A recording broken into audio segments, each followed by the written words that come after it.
आत्मबल, साहस और आत्मसम्मान के साथ कोई भी व्यक्ति कठिन परिस्थितियों का सामना कर सकता है।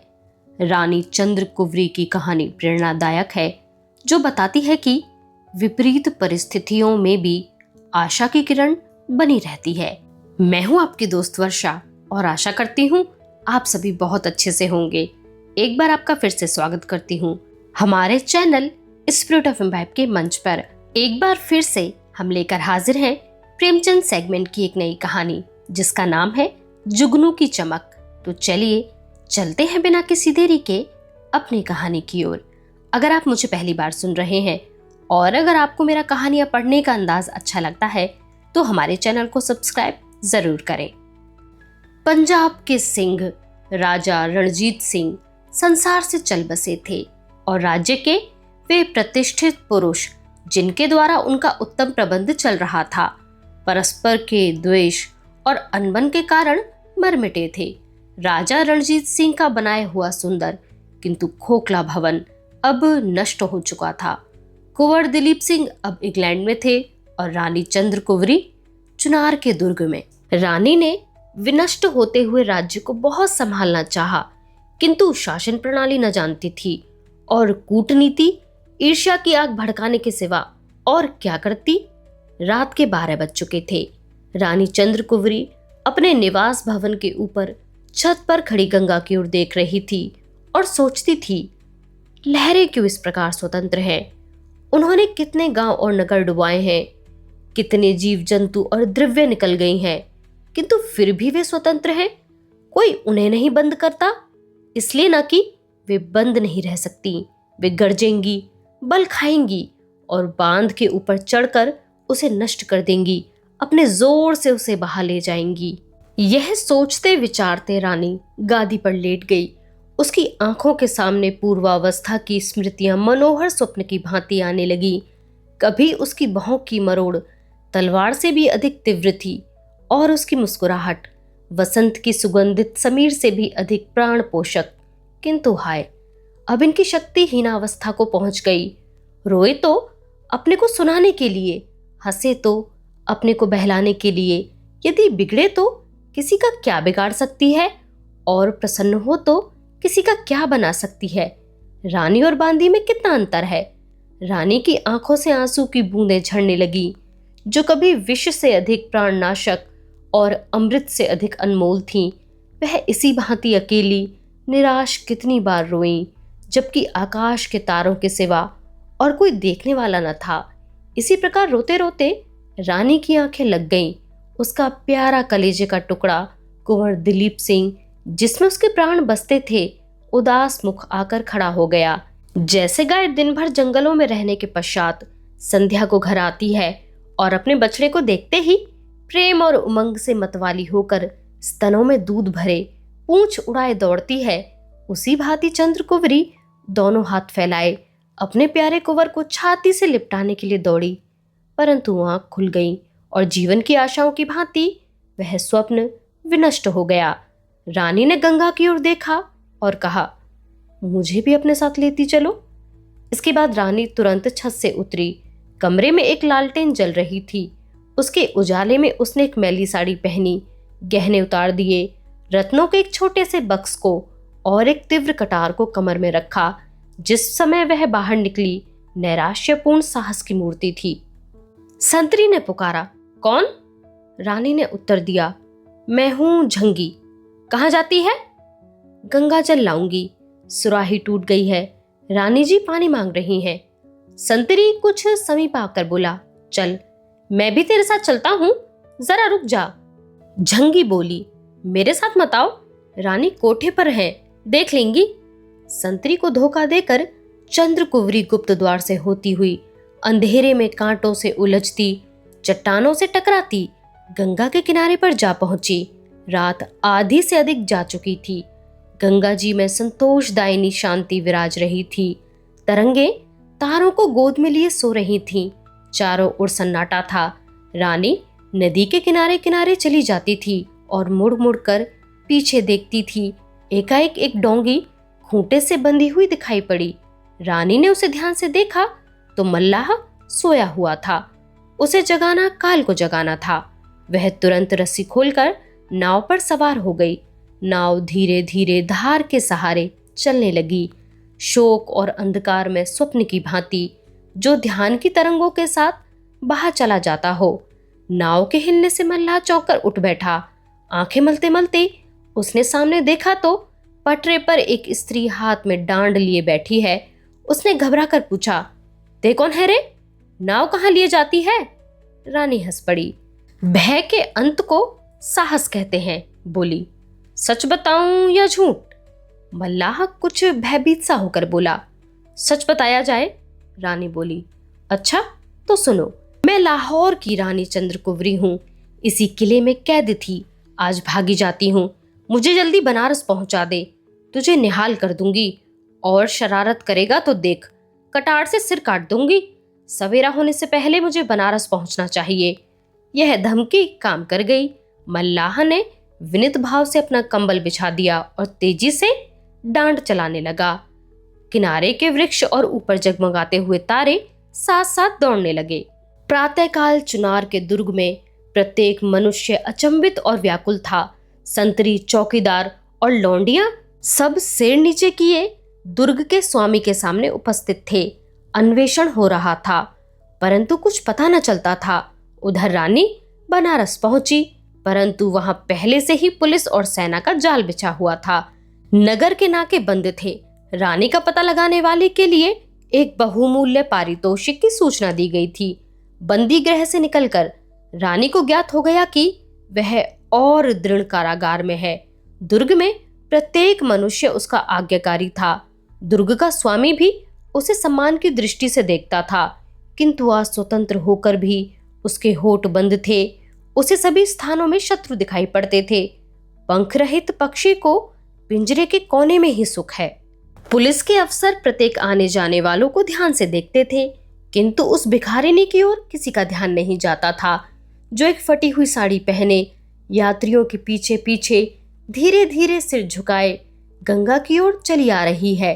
न वह चौंकती है, न हिचकती है और न घबराती है। इस भिखारिनी की नसों में रानी का रक्त है। यहाँ से भिखारिनी ने अयोध्या की राह ली। वह दिन भर विकट मार्गों में चलती और रात को किसी सुनसान स्थान पर लेट रहती थी। मुख पीला पड़ गया था, पैरों में छाले थे, फूल सा बदन कुम्हला गया था। वह प्रायः गांव में लाहौर की रानी के चर्चे सुनती। कभी कभी पुलिस के आदमी भी उसे रानी की टोह में दत्चित दिखाई पड़ते। उन्हें देखते ही भिखारिनी के हृदय में सोई हुई रानी जाग उठती। वह आंखें उठाकर उन्हें घृणा दृष्टि से देखती और शोक तथा क्रोध से उसकी आंखें जलने लगती। एक दिन अयोध्या के समीप पहुंचकर रानी एक वृक्ष के नीचे बैठी हुई थी। उसने कमर से कटार निकालकर सामने रख दी थी। वह सोच रही थी कि कहाँ जाऊं, मेरी यात्रा का अंत कहाँ है? क्या इस संसार में अब मेरे लिए कहीं ठिकाना नहीं है? वहां से थोड़ी दूर आमों का एक बहुत बड़ा बाग था। उसमें बड़े बड़े डेरे और तंबू गड़े हुए थे। कई संतरी चमकीली वर्दियां पहने टहल रहे थे, कई घोड़े बंधे हुए थे। रानी ने इस राजसी ठाट बाट को शोक की दृष्टि से देखा। एक बार वह भी कश्मीर गई थी। उसका पड़ाव इसे कहीं बड़ा हुआ था। बैठे बैठे संध्या हो गई। रानी ने वहीं रात काटने का निश्चय किया। इतने में एक बूढ़ा मनुष्य टहलता हुआ आया और उसके समीप आकर खड़ा हो गया। ऐंठी हुई दाढ़ी थी, शरीर पर सटी हुई चपकन थी और कमर में तलवार लटक रही थी। इस मनुष्य को देखते ही रानी ने तुरंत कटार उठाकर कमर में खोस ली। सिपाही ने उसे तीव्र दृष्टि से देखकर पूछा, बेटी कहाँ से आती हो? रानी ने कहा, बहुत दूर से। कहाँ जाओगी? यह कह नहीं सकती, बहुत दूर। सिपाही ने रानी की ओर फिर ध्यान से देखा और कहा, जरा अपनी कटार दिखाओ। रानी कटार संभाल कर खड़ी हो गई और तीव्र स्वर में बोली, मित्र हो या शत्रु? ठाकुर ने कहा, मित्र। सिपाही की बातचीत करने के ढंग में और चेहरे में कुछ ऐसी विलक्षणता थी कि जिससे रानी को विवश होकर विश्वास करना पड़ा। वह बोली, विश्वासघात न करना, यह देखो। ठाकुर ने कटार हाथ में ली, उसको उलट पुलट कर देखा और बड़े नम्र भाव से उसे आंखों से लगाया। वह रानी के आगे विनीत भाव से सिर झुकाकर बोला, महारानी चंद्रकुवरी। रानी ने करुण स्वर में कहा, नहीं, अनाथ भिखारिनी। तुम कौन हो? सिपाही ने उत्तर दिया, आपका एक सेवक। रानी ने उसकी ओर निराश दृष्टि से देखा और कहा, दुर्भाग्य के सिवा इस संसार में मेरा कोई नहीं। सिपाही ने कहा, महारानी जी, ऐसा न कहिए। पंजाब के सिंह की महारानी के वचन पर अब भी सैकड़ों सिर झुक सकते हैं। देश में ऐसे लोग विद्यमान हैं जिन्होंने आपका नमक खाया है और उसे भूले नहीं हैं। रानी, अब इसकी इच्छा नहीं, केवल एक शांत स्थान चाहती हूं जहां पर एक कुटी के सिवा कुछ न हो। सिपाही, ऐसा स्थान पहाड़ों में ही मिल सकता है। हिमालय की गोद में चलिए, वहीं आप उपद्रव से बच सकती हैं। रानी आश्चर्य से, शत्रु में जाऊं? नेपाल कब हमारा मित्र रहा है? सिपाही, राणा जंग बहादुर दृढ़ प्रतिज्ञ राजपूत हैं। रानी, किंतु वही जंग बहादुर तो है जो अभी अभी हमारे विरुद्ध लॉर्ड डलहौजी को सहायता देने पर उद्यत था। सिपाही, कुछ लज्जित सा होकर, तब आप महारानी चंद्रकुवरी थीं, आज आप भिखारिनी हैं। ऐश्वर्य के द्वेषी और शत्रु चारों ओर होते हैं।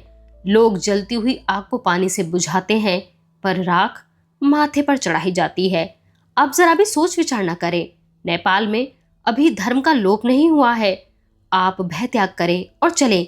देखिए वह आपको किस भांति सिर और आंखों पर बिठाता है। रानी ने रात इसी वृक्ष की छाया में काटी। सिपाही भी वहीं सोया। प्रातःकाल वहां दो तीव्रगामी घोड़े दिखाई पड़े। एक पर सिपाही सवार था और दूसरे पर एक अत्यंत रूपवान युवक। यह रानी चंद्रकुवरी थीं, जो अपने रक्षा स्थान की खोज में नेपाल जा रही थीं। कुछ देर बाद रानी ने पूछा, यह पड़ाव किसका है? सिपाही ने कहा, राणा जंग बहादुर का। वे तीर्थ यात्रा करने आए हैं, किंतु हमसे पहले पहुंच जाएंगे। रानी, तुमने उनसे मुझे यहीं क्यों न मिला दिया? उनका हार्दिक भाव प्रकट हो जाता। सिपाही, यह उनसे मिलना असंभव था। आप जासूसों की दृष्टि से न बच सकती। उस समय यात्रा करना प्राण को अर्पण कर देना था। दोनों यात्रियों को अनेक बार डाकुओं का सामना करना पड़ा। उस समय रानी की वीरता, उसका युद्ध कौशल तथा फुर्ती देखकर बूढ़ा सिपाही दांतों तले उंगली दबाता था। कभी उनकी तेज तलवार काम कर जाती और कभी घोड़े की तेज चाल। यात्रा बड़ी लंबी थी। जेठ का महीना मार्ग में ही समाप्त हो गया। वर्षा ऋतु आई। आकाश में मेघमाला छाने लगी। सूखी नदियां इतरा चली।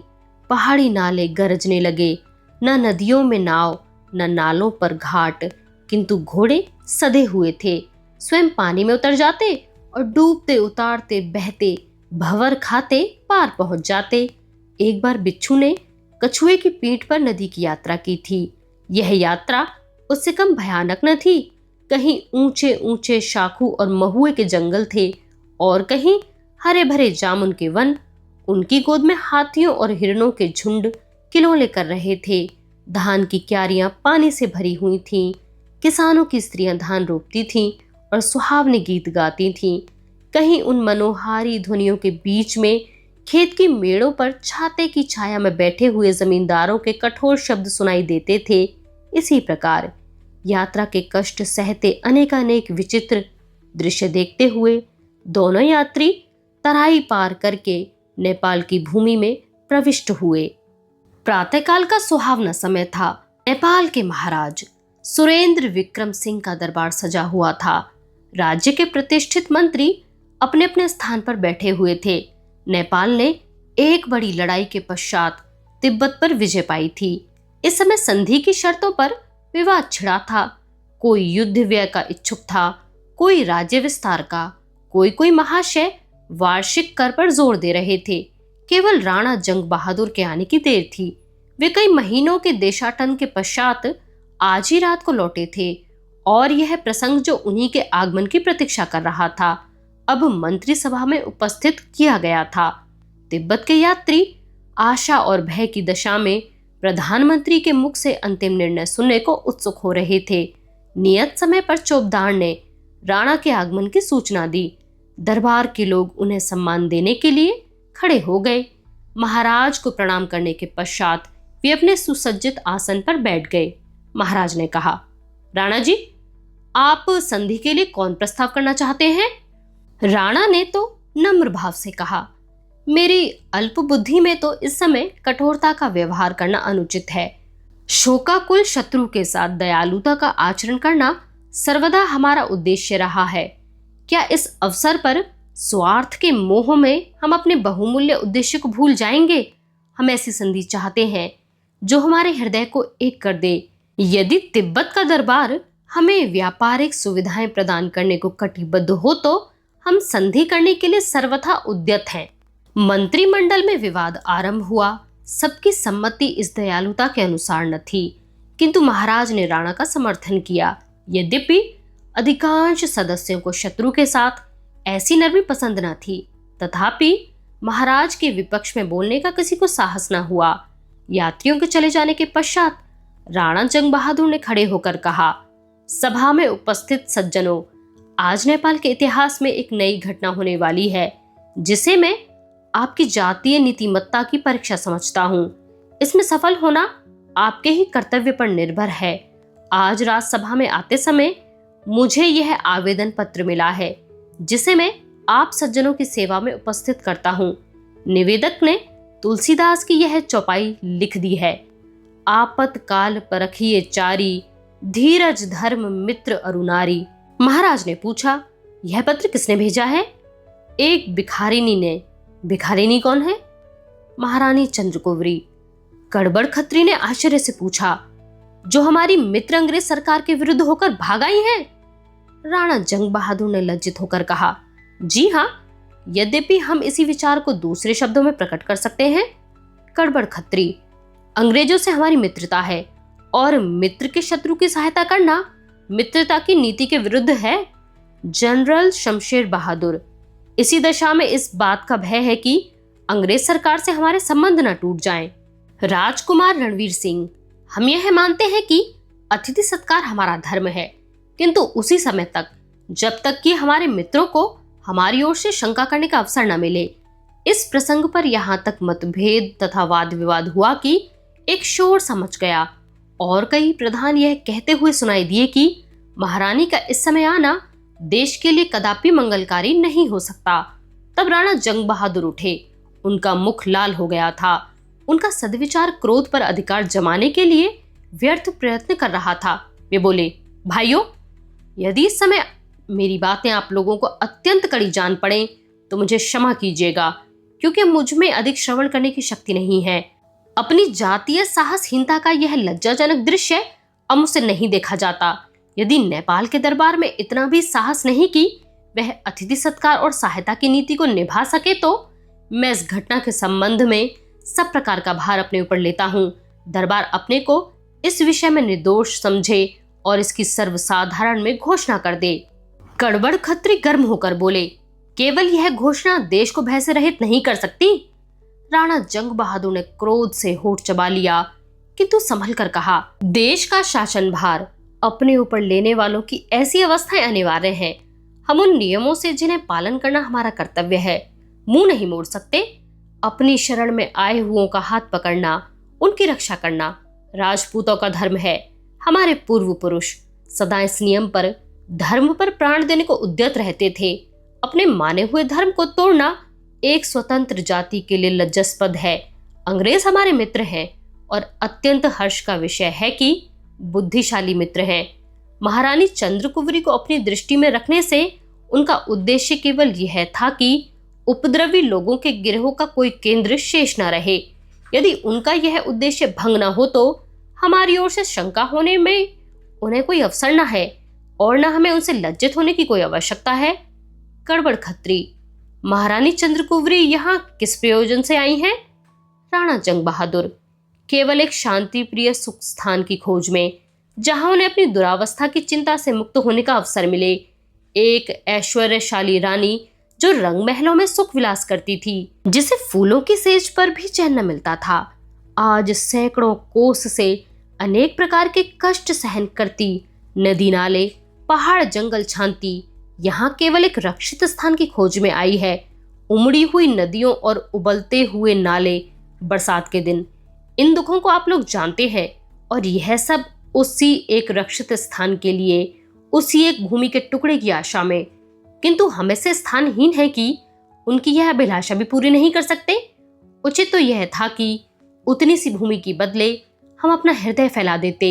सोचिए, कितने अभिमान की बात है कि एक आपदा में फंसी हुई रानी अपने दुख के दिनों में जिस देश को याद करती है, यह वही पवित्र देश है। महारानी चंद्रकुवरी को हमारे इस अभयप्रद स्थान पर हमारी शरणागतों की रक्षा पर पूरा भरोसा था, और वही विश्वास उन्हें यहाँ तक लाया है, इसी आशा पर कि पशुपतिनाथ की शरण में मुझे शांति मिलेगी। वह यहाँ तक आई हैं। आपको अधिकार है, चाहे उनकी आशा पूर्ण करें या धूल में मिला दे, चाहे रक्षणता के शरणागतों के साथ सदाचरण के नियमों को निभाकर इतिहास के पृष्ठों पर अपना नाम छोड़ जाएं, या जातीयता और सदाचार संबंधी नियमों को मिटाकर स्वयं अपने को पतित समझें। मुझे विश्वास नहीं कि यहाँ एक भी ऐसा मनुष्य निराभिमान है जो इस अवसर पर शरणागत पालन के धर्म को विस्तृत करके अपना सिर ऊंचा कर सके। अब मैं आपके अंतिम निपटारे की प्रतीक्षा कर रहा हूँ। कहिए, आप अपनी जाति और देश का नाम उज्जवल करेंगे या सर्वदा के लिए अपने माथे पर अपयश का टीका लगाएंगे? राजकुमार ने उमंग से कहा, हम महारानी के चरणों तले आंखें बिछाएंगे। कप्तान विक्रम सिंह बोले, हम राजपूत हैं और अपने धर्म का निर्वाह करेंगे। जनरल वनवीर सिंह, हम ऐसी धूम से लाएंगे कि संसार चकित हो जाएगा। राणा जंग बहादुर ने कहा, मैं अपने मित्र कड़बड़ खत्री के मुख से उसका फैसला सुनना चाहता हूँ। कड़बड़ खत्री एक प्रभावशाली पुरुष थे और मंत्रिमंडल में वे राणा जंग बहादुर के विरुद्ध मंडली के प्रधान थे। वे लज्जा भरे शब्दों में बोले, यद्यपि मैं महारानी के आगमन को भय रहित नहीं समझता, किंतु इस अवसर पर हमारा धर्म यही है कि हम महारानी को आश्रय दें। धर्म से मुंह मोड़ना किसी जाति के लिए मान का कारण नहीं हो सकता। कई ध्वनियों ने उमंग भरे शब्दों में इसी प्रसंग का समर्थन किया। महाराजा सुरेंद्र विक्रम सिंह, इस निपटारे पर बधाई देता हूँ। तुमने जाति का नाम रख लिया। पशुपति इस उत्तम कार्य में तुम्हारी सहायता करें। सभा विसर्जित हुई। दुर्ग से तोपें छूटने लगी। नगर भर में खबर गूंज उठी कि पंजाब की रानी चंद्रकुवरी का शुभागमन हुआ है।